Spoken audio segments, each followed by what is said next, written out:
bien, bonjour à tous. Je prends la voix du Père Noël ce matin, je ne sais pas pourquoi. J'espère que vous allez bien. Jean-Marie, tu vas bien? Oui, il faut que je prenne celle de Saint-Nicolas.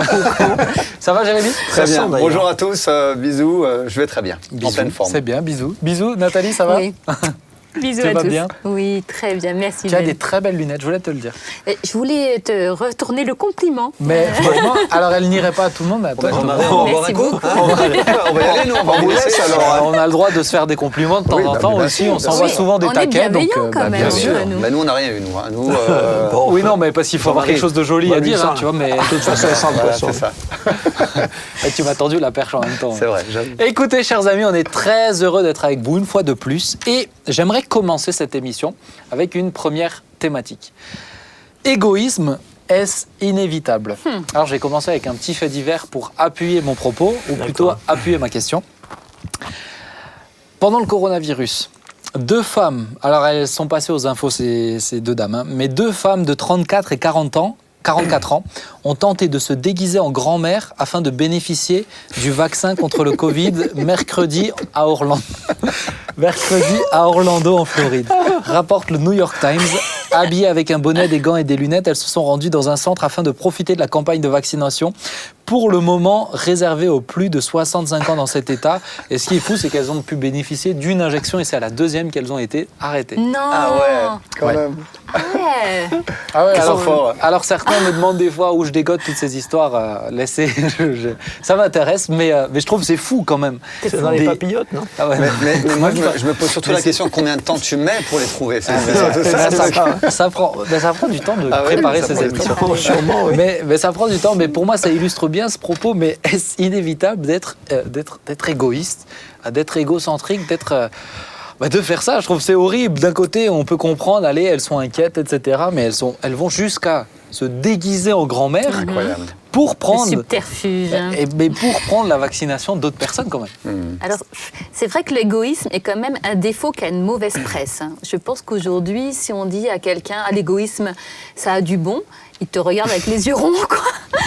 Mais Oui. pourtant, c'est vrai, la question peut se poser, quoi. Est-ce que c'est inévitable? Est-ce que vous avez des tendances des fois un petit peu égoïstes? Je pense qu'on l'est tous un peu, hein, Ouais. forcément. Hein. Vas-y, ouvre-nous ton cœur, Nathan. On veut tout savoir.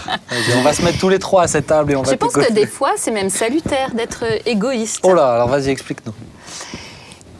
Quelqu'un qui sait aussi dire non, dire stop et ne pas toujours donner aux autres, parce que le contraire, c'est être altruiste, hein, eh bien, c'est aussi se faire du bien pour faire du bien après aux autres. Est-ce Oui, que c'est ça- être égoïste, ça? Ben, Ouais, mais penser c'est- à son bien-être avant celui des autres, peut-être, non? C'est une bonne question, Ben, Jean-Marie. Je sais pas, pour moi, le mot égoïste et égoïsme, ça résonne comme le nom d'une maladie, quoi. C'est connoté, pour moi, c'est connoté pour moi, c'est comme une négatif. maladie, Mauvaise quoi. image, Donc, pour moi, c'est toujours négatif. Après, ce que tu dis, pour moi, c'est plutôt être équilibré, quoi. Être équilibré dans Mais comme quoi. voilà, ouais. Ouais, mais Mais, c'est juste, c'est vrai que pour moi, égoïsme, c'est fort, c'est tout le temps négatif, mais l'équilibre, c'est important Ah ben de oui. savoir Ouais. dire s'arrêter. Il y a une Est-ce que- citation... Oui, pardon, vas-y, Oui, Jean-Marie. j'allais dire, je ne sais pas si c'est inévitable. J'ai remarqué que les autres autour de moi sont souvent égoïstes. Hein, moi. Il est très généreux, Jean-Marie. Et- J'ai remarqué aussi chez les autres D'ailleurs, autour de moi. réfléchissez, ça fait combien de temps que Jean-Marie vous a donné quelque chose? Réfléchissez voir. Attendez, je réfléchis. Qui m'a donné quelque chose. Ouais. Ah, On peut réfléchir. Je vais lui donner quelque chose. On peut réfléchir. Jérémy, t'es égoïste, toi? Je pense que je peux l'être, oui. Ouais.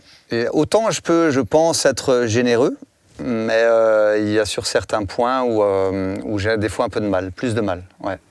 Et du coup, c'est des fois la question de se dire, ben voilà, j'ai à progresser, j'ai à m'améliorer, j'ai à travailler sur moi-même, parce que des fois, naturellement, je serais peut-être un peu égoïste. Pour moi, ça fait partie des choses à travailler sur soi. Hein. Ouais. On n'est pas en train de faire des louanges de l'égoïsme. Hein. C'est Ouais, Balzac qui disait l'égoïsme, c'est le poison de l'amitié. Donc ça détériore forcément les choses autour de nous, d'être tout le temps centré sur soi et de se mettre moi en premier. Forcément, c'est invivable. Un égoïste c'est- à fond est Ah bah oui, invivable, bien hein, sûr, c'est sûr. bien sûr. Il y a alors une autre citation que j'avais regardée qui disait l'égoïste, ce n'est pas l'homme qui pense à lui, ce n'est pas l'homme qui pense à lui, c'est l'homme qui ne pense qu'à lui. D'accord. En Oui, lien avec ce que oui. tu disais Voilà, tout à l'heure. c'est par rapport à C'est lui. deux C'est choses vraiment différentes. C'est deux choses C'est ça, différentes. c'est deux ouais. choses Pour moi, différentes. l'égoïsme, c'est une facette, une des composantes essentielles de ce que la Bible appelle la chair, la nature pécheresse, la nature de péché de l'homme, quoi. Donc, quelque part, on est effectivement tous concernés. Après, il y a des gens qui ont fait de vrais progrès, quand même. Mais est-ce que ça vous est déjà arrivé de réagir et après que le fait se soit passé, vous dire mais comment ça se fait que j'ai été Merci. Mais moi, j'ai un d'être petit- surpris de Bah soi-même oui, des fois. J'ai un petit Absolument. témoignage sur ça, c'est Vas-y. qu'un matin, je partais pour du coup venir le dimanche matin à l'église, donc seul dans la voiture, et je pars à peu près à, je sais pas, 8h moins le quart, quelque chose comme ça. Et d'un coup, alors moi je traverse 2 villages, et entre les 2 villages, il y a une forêt. Et là, je roule et je vois un papy en train de faire du stop. Et je me dis au fond de moi, très égoïstement, je me dis, mais j'ai pas le temps, il faut que j'aille à l'église parce que j'avais des choses à faire. Donc du coup, j'ai voulu être un peu égoïste au niveau de mon temps. Et je suis passé devant ce papy et j'ai pas fait 50 mètres que dans la voiture, je me suis dit, non mais ça je peux pas faire, le laisser comme ça en plein milieu de la forêt, c'est pas possible. Donc j'ai fait demi-tour plus loin, je suis allé le chercher. Et le petit papy, le dimanche matin, il y a une supérette de l'autre côté du village, à l'autre village, et il voulait faire quelques courses. Du coup, je l'ai pris, je l'ai emmené, je le dépose, je lui parle du Seigneur, et puis en plus, je prie pour lui, j'étais tout content, et d'un coup, il me toque à la fenêtre quand je le dépose, et après, il me dit, mince, j'ai oublié ma canne, là où je faisais du stop. Du coup, mon côté égoïste aussi a commencé à remonter en disant, il n'a plus besoin de canne, il marche très bien, ce petit papy. Et du coup, je l'ai laissé partir.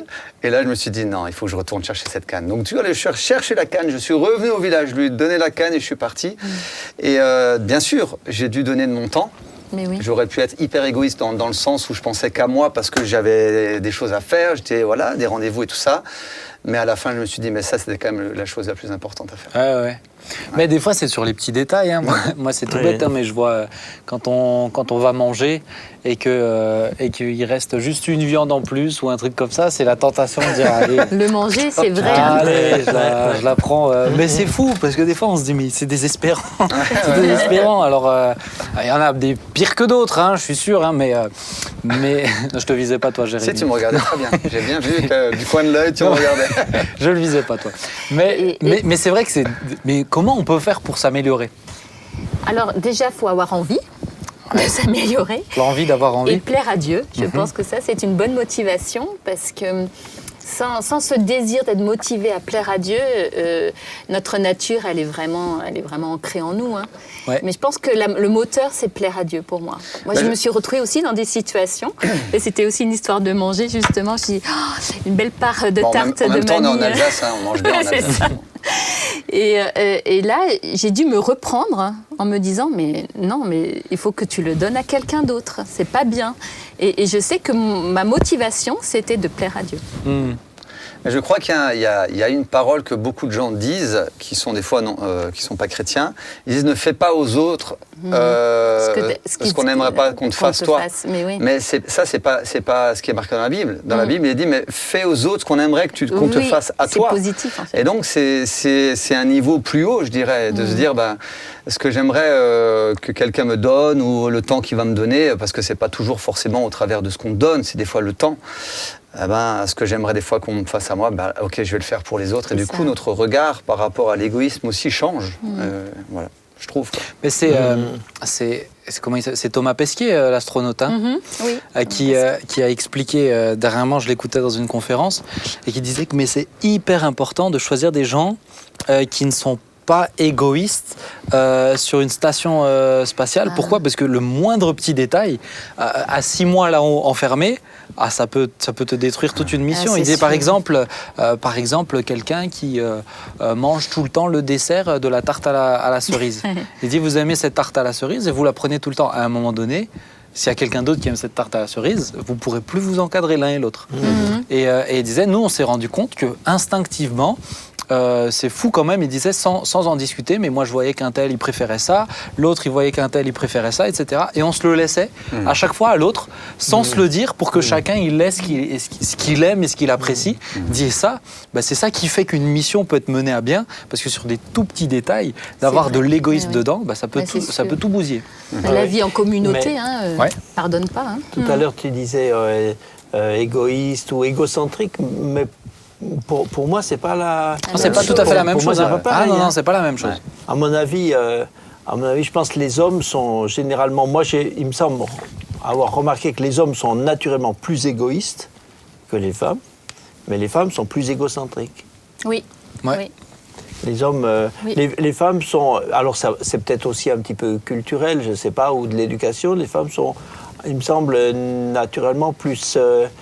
Capables souvent de renoncement dans la vie de tous les jours. Les mamans, par exemple, c'était peut-être l'ancienne génération aussi. Hein. Non, mais dans le temps, les mamans, elles coupaient le truc, il y avait une part de la tarte qui est un peu brûlée, naturellement, elle la prenait. Si, quand même, ma femme, elle fait ça souvent. Mais les hommes, non. Mais les hommes, ils veulent la belle part. Mais par contre, parce que les mamans sont plus dans le sacrifice, naturellement, naturellement, c'est peut-être encore aussi un peu de l'éducation, je sais pas, mais plus dans le sacrifice. Les hommes sont plus axés sur ce qu'ils font. Mais par contre, les femmes, il me semble, fonctionnent plus dans un univers qui est un univers qu'elles ont fermé, quoi. Elles ont tendance à voir le monde sur leur manière de voir le monde. Elles sont centrées sur leur façon de voir les choses. Ouais, on peut dire quelque chose et on ramène à soi. C'est ça. Je suis d'accord. Comment vous réagissez avec des égoïstes ?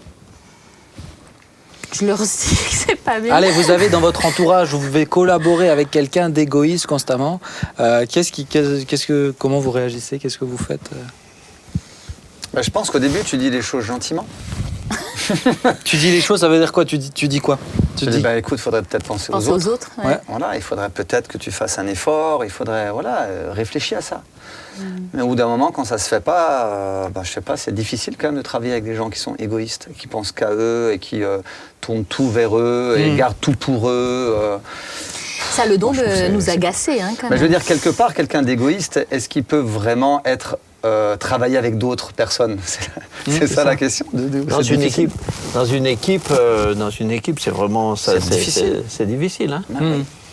Mais comment, Jean-Marie, toi, comment tu fais? Allez, forcément, tu as dû être confronté à des gens où tu devais collaborer qui ont peut-être de l'égoïsme plus exacerbé que les autres. Comment tu... Bon, je pense qu'avec le temps, j'ai un peu évolué. Plus jeune, je crois que je disais les choses de manière un peu carrée, un peu directe. Brute. Hein. Ouais, brute. Avec le temps, j'ai compris que c'était pas très efficace. Donc maintenant, oui, s'il faut le dire, je vais essayer de le dire. Mais plutôt, ce que je risquerais, moi, ma tendance, et c'est peut-être pas très bien, mais c'est que je vais essayer d'avoir le moins à faire avec. D'ignorer, quoi. Ouais, moi, j'essaie. Mais c'est vrai que dans une équipe, quelqu'un comme ça, c'est compliqué. C'est compliqué. Ouais, c'est pas facile. Hein. C'est compliqué. C'est pas facile. Et moi, j'ai remarqué, j'ai déjà essayé de rendre attentif quelqu'un sur ça. C'est difficile que la personne prenne en compte. Parce que tout de suite, ça blesse, ça l'atteint directement, ça la blesse dans sa personne.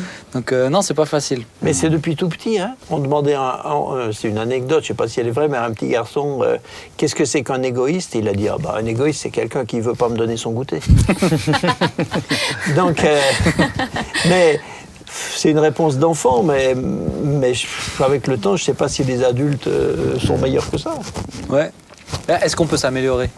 Oui. Ah oui, toujours. Ouais. Ah Comment? oui. Est-ce que vous avez des petits conseils? Celui que j'ai donné, par exemple, commencez ça m'a à partager beaucoup votre motivé. goûter, quoi. Chercher à plaire à Jésus, partager son goûter. Ouais. Déjà, on ne peut pas faire de progrès dans un domaine où on n'a pas identifié qu'il y a un problème.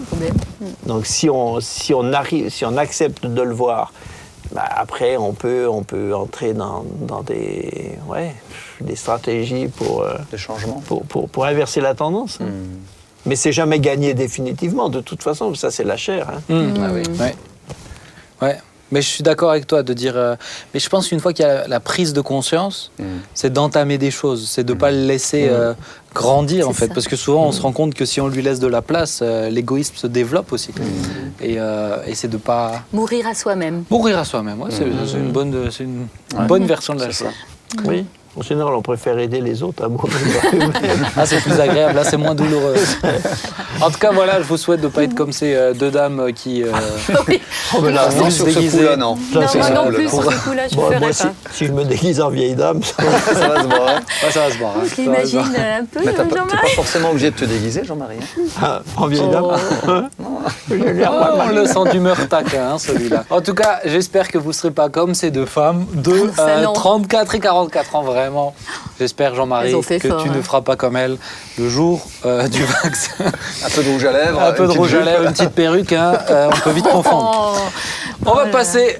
Je ne répondrai même pas. Bon, c'est beau, c'est beau. Quelle maîtrise, quelle maîtrise. Exactement. On va passer à la deuxième thématique de cette émission. Alors pour ce faire, on a quelqu'un de particulier, c'est Hélène. Hélène qui est avec nous. Il y en a un qui est content de la voir hein, parmi nous. Hello Hélène. Moi aussi, je suis contente. Bonjour, Coucou, bonjour. Hélène. Hello Hélène, comment tu vas? Super bien, je suis super contente d'être avec vous. Eh ben écoute, nous de même, enfin on te dira ça surtout à la fin, mais nous de même on est très heureux. Alors Hélène, déjà tu es l'épouse de Jérémy, hein, pour premièrement. Mais Jérémy, c'est moi. C'est lui. Et puis aussi toi tu es infirmière. C'est ça, je suis infirmière. Infirmière libérale. Infirmière libérale. Alors, si je t'ai demandé de venir, je me suis dit, tiens, ça serait intéressant d'avoir une infirmière qui donne un petit peu son retour d'expérience. Je sais que tu ne prétends pas avoir de parler au nom de toutes les infirmières du pays. Mais ton retour d'expérience à toi de cette saison, dans la pandémie, etc. Alors, peut-être pour commencer, infirmière libérale, ça veut dire quoi? Qu'est-ce que tu fais de ta journée? Alors, une infirmière libérale, elle se déplace au domicile des patients. Donc, je vais toute la journée avec ma petite voiture et je vais chez les gens faire mes soins. D'accord, mais donc c'est eux qui t'appellent, t'as été envoyé par quelqu'un, comment ça se passe? C'est ça. Alors, du coup, c'est eux qui nous contactent après avoir reçu une ordonnance du médecin, du chirurgien. Voilà, c'est toujours sur ordonnance. D'accord. Et comment t'as vécu l'année 2020? L'année 2020, un peu particulière, hein, comme pour tout le monde, mais c'est sûr que d'autant plus quand on est dans le milieu du soin, confronté directement avec le Covid. Alors, tu disais bien tout à l'heure de bien dire que je parle en mon nom, c'est mon expérience. Je n'ai pas été dans le vif du sujet, plein cœur du Covid, dans les hôpitaux qui ont été surchargés, surbookés. Nous, c'est vrai je suis dans un cabinet, on est 6. Je travaille avec 6 infirmières merveilleuses. J'ai des super collègues. Et on a eu cette chance d'être un peu épargnés par rapport au Covid. On n'a pas eu beaucoup de patients qui étaient eux-mêmes gravement malades. On a eu des patients qui étaient positifs au Covid, mais pas gravement atteints. Mais alors toi, c'est avec quel type de population que tu travailles essentiellement? Quel type de public? Alors, essentiellement, c'est des personnes âgées. Maintenant, il faut savoir qu'on a aussi toutes sortes de publics, en fait. Tous ceux qui sortent d'une opération, qui ont des soins à faire, des pansements à faire, font appel à nous, mais on a une grosse majorité de personnes âgées, de personnes immunodéprimées aussi. Voilà. Donc, c'est un très large public, en tout cas. D'accord. Et moi, je trouve que c'est intéressant. Effectivement, toi, tu n'étais pas aux urgences et en hôpital à voir les gens atteints de Covid, mais tu as vu plein d'autres personnes dans cette saison. Il y avait vraiment, je pense, un souci de la santé dans notre pays et un peu partout, notamment chez des personnes âgées. Donc, comment tu as vécu la chose, même si ce n'était pas en parlant du Covid, comment toi, tu as vécu cette saison avec tout ce qu'on entendait, etc., ton retour à toi? Alors, en début d'épidémie, ce qui était compliqué, c'était déjà, on était très violemment touchés, même par rapport à tout ce qu'on vivait à l'église, tout ce qui se passait autour de nous. Et du coup, c'était beaucoup de craintes, non pas d'attraper le Covid, mais de le transmettre, en fait. D'être un vecteur. Donc ça a été, et ça l'est toujours, hein, c'est comme un peu une pression qu'on a quotidienne. d'être vecteur du virus auprès de populations qui sont quand même fragilisées. Après, on a eu aussi toute une partie de personnes qui étaient malades et dont on a moins parlé, mais qui se sont vues voir leur maladie grandir, prendre de l'ampleur, parce que leurs soins ont dû être arrêtés, en fait.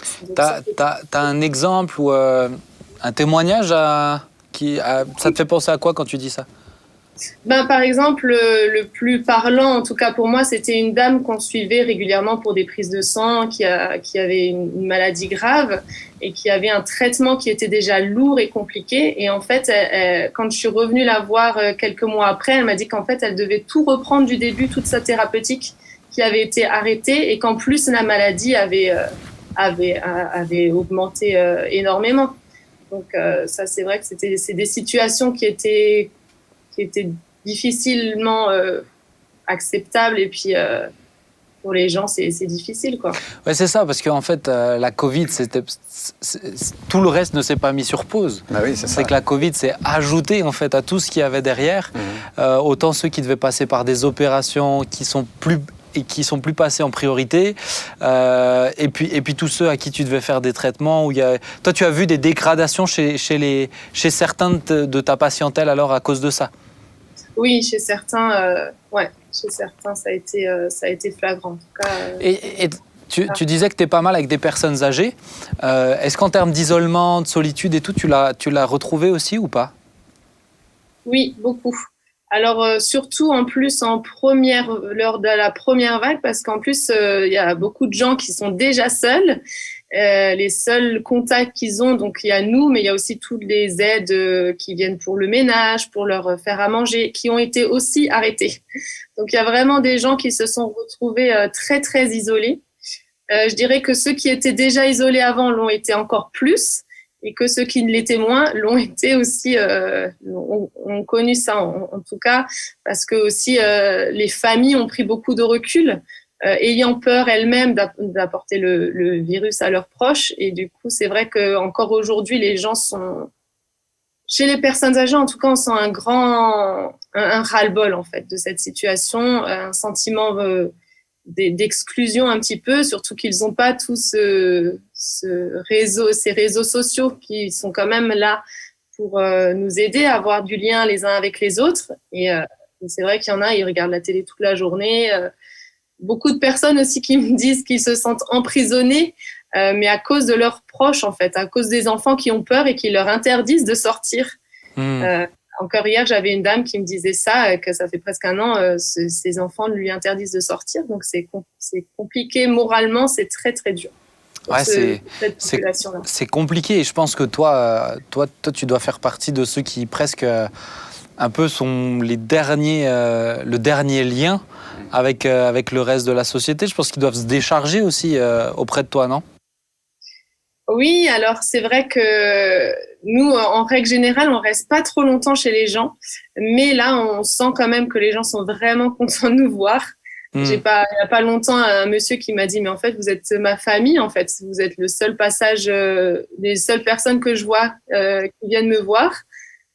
Je me suis dit, punaise, on passe 10 minutes chez lui par jour, et pour qu'il dise qu'on est sa famille, c'est vrai ça nous renvoie aussi à une responsabilité qu'on a, et à l'importance de notre rôle, en fait. On n'est pas juste là à passer, faire notre soin, mais vraiment à prendre soin globalement de la personne, à être à l'écoute aussi Ouais, c'est ça, une oreille aussi. Ouais, beaucoup de gens quand même ont peur, sont soumis beaucoup à la peur, à la crainte. Donc de prendre du temps avec eux, de pouvoir discuter de la situation, de pouvoir discuter d'autres choses aussi.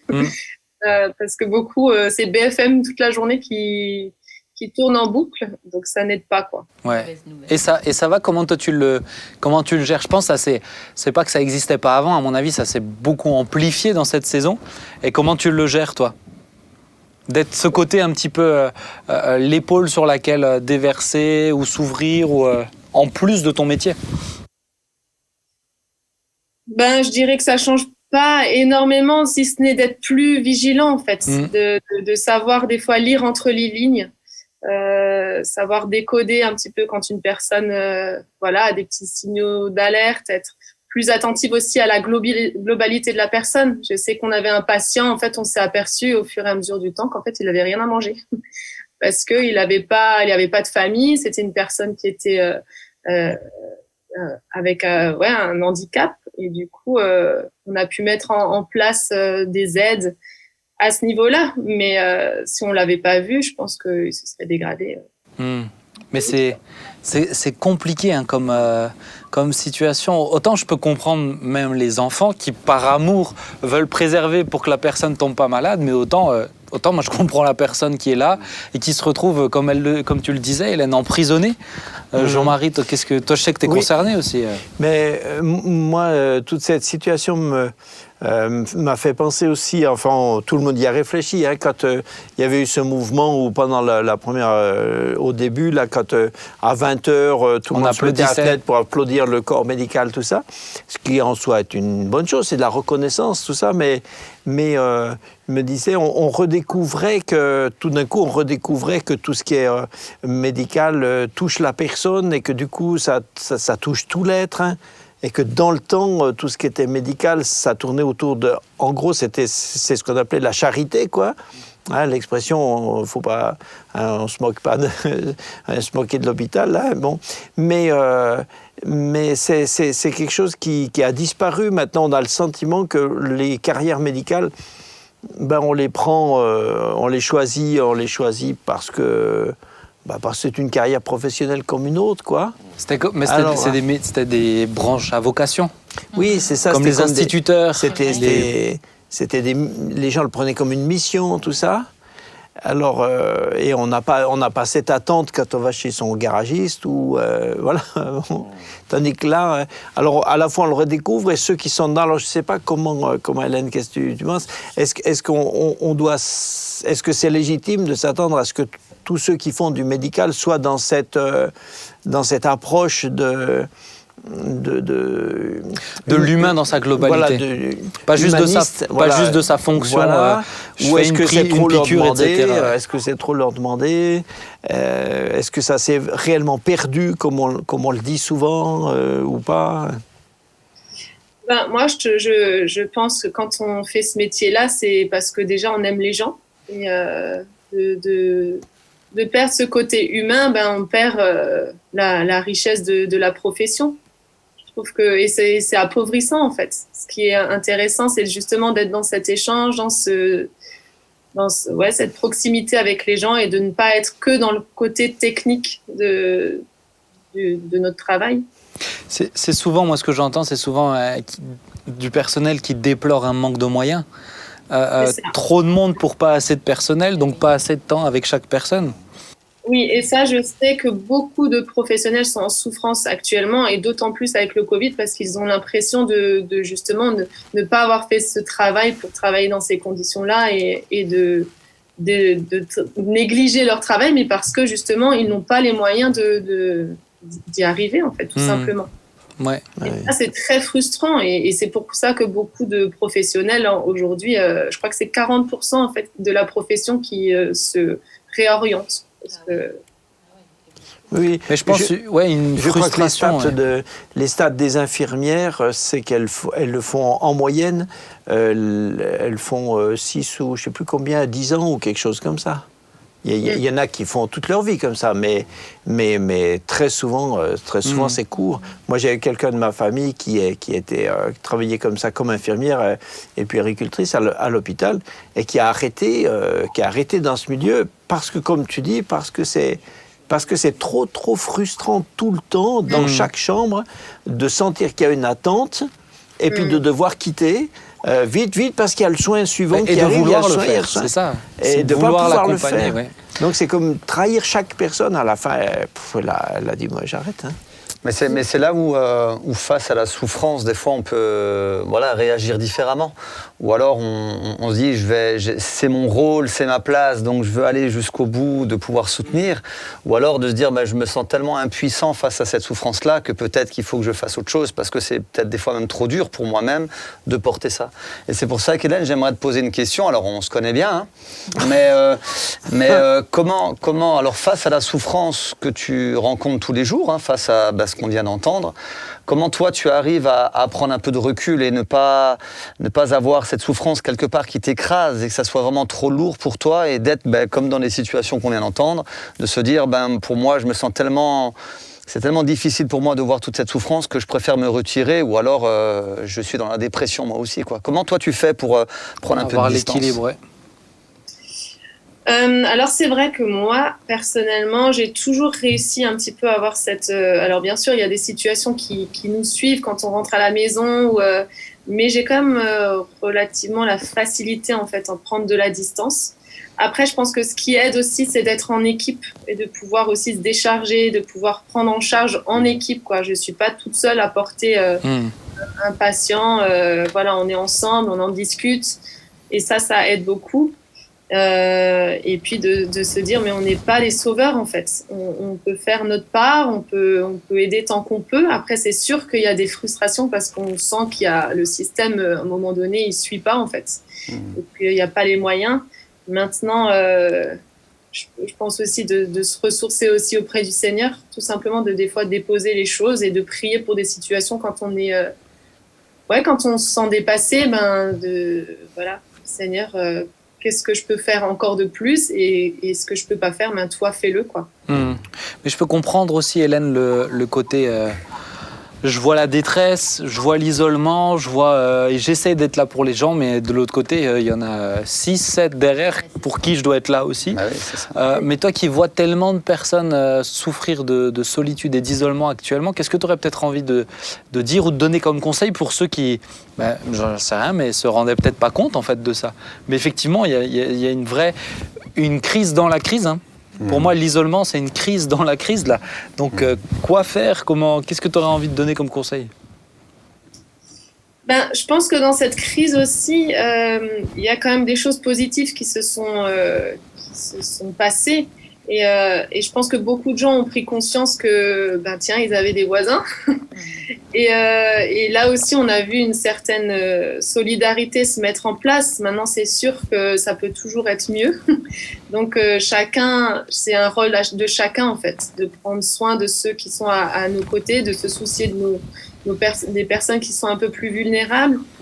Ça, je pense que c'est Mais regarde, Hélène, je te donne juste un exemple tout simple. Tu as, imaginons, j'ai un voisin, une personne âgée, et je me dis, ah non, mais ces enfants veulent pas qu'elle sorte pour pas être contaminée, donc je vais pas aller là-bas pour pas la contaminer. Qu'est-ce que je pourrais faire pour lui montrer qu'elle est pas seule, etc. Qu'est-ce que toi, tu as déjà pu voir ou entendre comme initiative ou que toi-même, tu as peut-être eu pour montrer à cette personne qu'elle est pas seule? Déjà aussi, je trouve d'avoir des paroles qui rassurent, parce que la peur, justement, nous fait avoir des réactions complètement illogiques et de ne pas nous faire agir pour le bien des gens. Moi, j'ai vu, par exemple, un couple de personnes un peu âgées qui n'avaient pas leurs enfants ici. Lui, il était malade, mais pas du tout du Covid, qui a fait un malaise dans l'escalier, mais les gens se sont écartés de 2 mètres et ont passé leur route. Donc, c'est ça, je crois que c'est à chacun aussi de se dire, OK... il y a une certaine crainte. Maintenant, on doit être prudent, on doit rester prudent sans complètement arrêter d'être humain, en fait. Et pour les gens comme ça qui sont isolés, qui ont peur de sortir, moi j'ai vu des personnes justement les appeler. Tous les jours, il y a une voisine qui passe un coup de fil pour s'assurer que tout va bien, échanger quelques mots. Après, on a le port du masque, on peut mettre des gants, on peut garder les distanciations tout en ayant quand même des relations. Je trouve pas que ça, on est des êtres de relation, on a besoin de la santé physique, mais la santé morale et les échanges humains sont essentiels. On est des êtres de relation. Et ça, c'est pas à perdre de vue. Ouais. C'est tellement important, ce que tu dis, c'est très juste. Effectivement, il y a une pandémie, mais il faut rester humain quand même avant tout. Humain avant tout, ouais. Moi, j'aurais ma chère Hélène, bonjour. J'aurais une question, Hélène. Je sais que tu restes peu de temps chez les gens, tu en parlais, mais est-ce que ça t'est déjà arrivé de pouvoir témoigner à certaines personnes de Dieu ?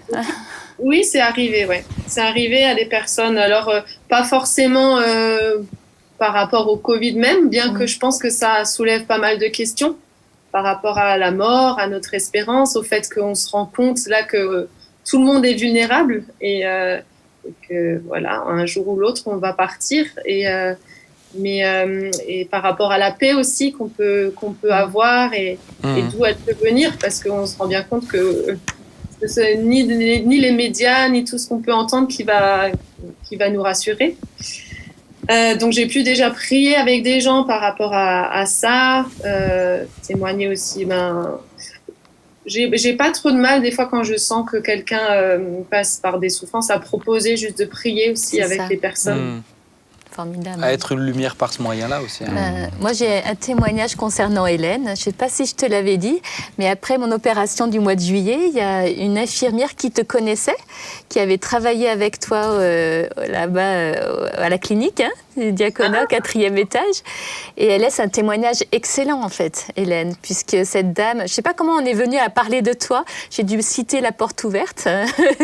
Et elle m'a dit « Ah, mais je connais une infirmière. » Et elle m'a tout de suite cité comme quoi tu étais une personne qui donnait tellement envie de travailler avec toi et que tu étais toujours égale, constante, toujours dans ce côté vraiment gentil avec les gens. Et rien que ça, elle m'a dit, mais elle va devenir femme de pasteur. C'est là où elle a dit, mais je la vois absolument bien, quoi. Et donc, je voulais te dire, c'est très beau ce témoignage que tu laisses derrière toi, déjà par ton attitude, Hélène. Ça fait plaisir. Écoute, Hélène, sur ce beau compliment, on va te laisser. Merci beaucoup pour ce temps que tu nous as consacré. Merci. Et puis voilà, je sais que c'était un défi pour toi de passer dans cette émission, mais tu l'as fait avec brio. Merci pour ton cœur et on veut continuer de prier encore pour les infirmières. Merci pour tout ce que vous faites. Même si on ne vous applaudit plus à 20h, on veut quand même ne pas vous oublier. Donc merci beaucoup. À bientôt. Moi, Jérémy, continue. Ciao. Au revoir, Hélène. Moi, tous les jours, quand elle rentre du travail, je l'applaudis. Tu l'applaudis, tu lui fais c'est beau.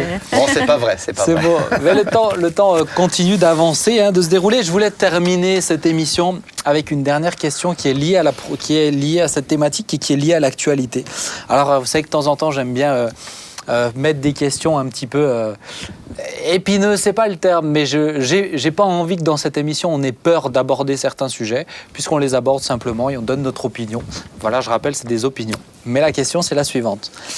Jusqu'à où pouvons-nous mettre entre parenthèses les prescriptions bibliques à cause de la pandémie, à cause de la société du sans contact, c'est-à-dire salutations, imposition des mains, onction d'huile.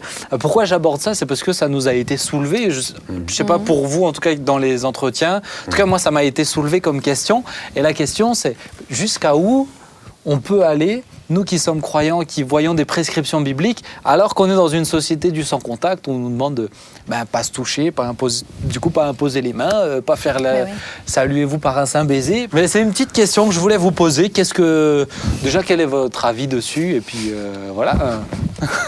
Tu rigoles de Il me fait rire avec son sourire. Qu'est-ce que vous en pensez, Jean-Marie? Spray plutôt. En spray, ouais. Tout dépend des personnes. Jean-Marie.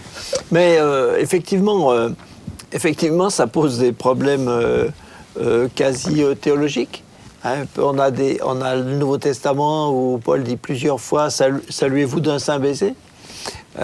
Donc évidemment, c'est pas un ordre au sens comme si c'était une prescription obligatoire avec une obligation de rendement et tout ça.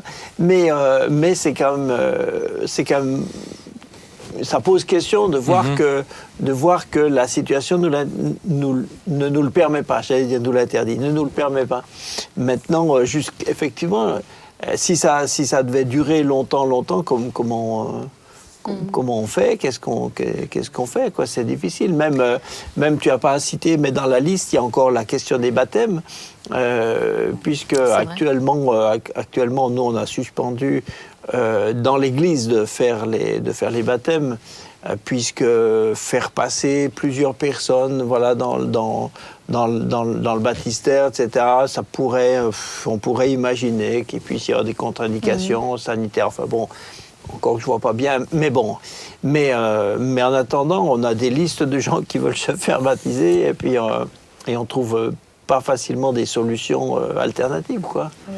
Donc, c'est vrai qu'il y a un moment où on se dit, mais jusqu'où Je pense qu'il y a un moment, Toi, t'es doué, hein, parce que c'est la question que j'ai posée. Tu vas pas donner la réponse. Pour toi, c'est ta position. C'est ma position. quoi quand on te pose cette question? Allez, je viens dans ton bureau, je dis Jean-Marie, jusqu'où on peut aller dans cette démarche? Disons qu'on comprend, tout le monde comprend bien. On comprend bien que y a la situation de je te coupe juste, fais juste attention à ta chemise qui frotte ton micro. C'est pas vrai. Ouais, voilà. C'est pas vrai. Bon. Et donc oui, on comprend bien qu'il faut faire, qu'il y a des précautions, tout ça. Après, il y a un moment où si ça doit durer tout le temps, et où ces précautions, elles sont aussi discutées, y compris dans tous les milieux scientifiques, quoi. C'est pas spécialement nous qui les discutons, mais elles sont discutées partout. Donc, à un moment, on se dit jusqu'où, je sais pas. Est-ce que aujourd'hui, on a déjà pour vous dépassé la limite de ce qui était envisageable? Par exemple, pour moi, ne pas faire l'imposition des mains, moi, à mon avis, je trouve que c'est pas forcément raisonnable. Parce que celui qui le fait pourrait très bien s'être d'abord donné un petit coup de gel hydroalcoolique avant d'imposer les mains à la personne. Je vois pas. Alors évidemment, à 2 mètres de distance, maintenant, ça c'est devenu un peu difficile. Mais des fois, il y a des précautions qui sont quand même.